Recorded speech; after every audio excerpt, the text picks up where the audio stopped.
And Julie, we're about 24 hours from when hurricane force winds are expected here in Volusia County. Outside Daytona International Speedway in one of the parking lots, which has now been turned into a staging area for Florida Power and Light, FP&L, which is ready to respond if and when this hurricane hits and when there are power needs, and there will be need to restore power. Look at these hundreds and hundreds of trucks that have come here from across the nation, even from Canada. 30 states have sent utility crews to join up with FP&L, which services about half of the people in the state of Florida. These trucks right here are from New York, from Plainview, New York, but there are trucks here from all over the nation, and they're part of this restoration workforce. 16,000 men and women who rallied to come here to Florida to be ready to respond when they need to repair the power lines. They're talking about 3.4 million customers of FPL alone that will be in the dark after this storm makes its way through the state. And there are 20 other sites like this one where they're pre-positioning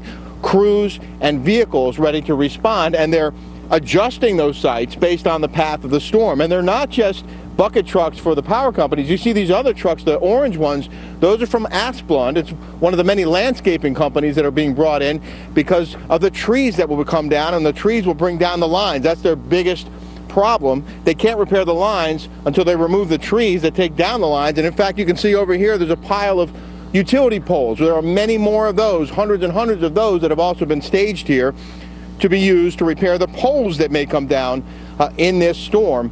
We heard more about the need for all of this from an FPL spokesperson. When we talk about a rebuild of the electrical infrastructure, which is probably going to be the case along the west coast of Florida, we do measure that in weeks. But we will be out there 24/7 until each and every customer is back online.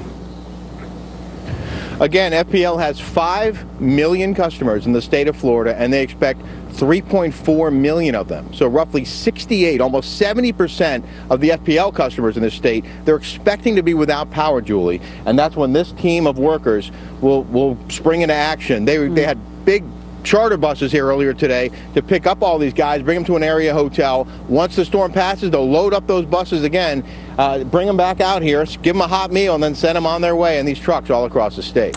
Nobody's sleeping through this one. All right, Rick Leventhal, thank you very much. Julie, it is an amazing